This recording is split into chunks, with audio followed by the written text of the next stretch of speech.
नमस्कार. या घडीची महत्त्वाची आणि मोठी बातमी हाती आली आहे. मी त्याला मोक्का लागण्यापासून वाचवलं. उपमुख्यमंत्री अजित पवारांची गुन्हेगारांवरती मेहरबानी. अजित पवार फुटले तसे एकतर धमकी नाही तर इशारा देतात. एवढ्याच वेळेस तुला वाचवणार परत नाही. अजित पवारांचं वादग्रस्त स्टेटमेंट. अधिकारी म्हणतात काय साहेब गुन्हेगाराला पाठीशी घालतात. माझा कमीपणा होतो. पुन्हा गुन्हेगाराला मी वाचवणार नाही. निवडणुकांसाठी अजित पवारांचे वादग्रस्त स्टेटमेंट व्हायरल होत आहेत. आताच्या घडीची महत्त्वाची आणि मोठी बातमी तुम्ही पाहतायत. बारामतीमधून एकतर धमकीचे किंवा एकतर इशारा दिल्याच्याच बातम्या समोर येत आहेत. शरद पवार विरुद्ध अजित पवार हा सामना सुरू झाल्यापासून, अजित पवारांनी बंडखोरी केल्यापासून बारामतीमधील वातावरण हॉट झालेलं आहे. अशामध्येच अजित पवार धमकी देत आहेत. एकतर माझ्या खासदाराला निवडून आणा, नाहीतर मी पुन्हा विधानसभेला उभं राहणार नाही.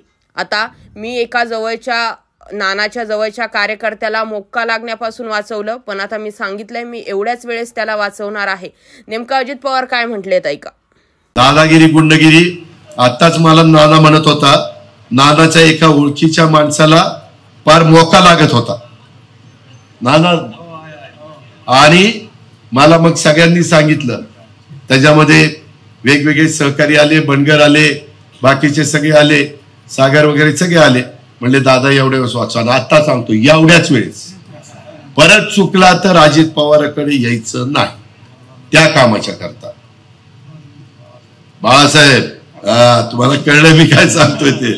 आता तुम्ही काय सांगायचं त्यांना सांगा. मला अधिकारी म्हणतात दादा तुम्ही एवढं कडक वागता आणि कसं हे पाठीशी घालता. माझी पण कमीपणा होतो.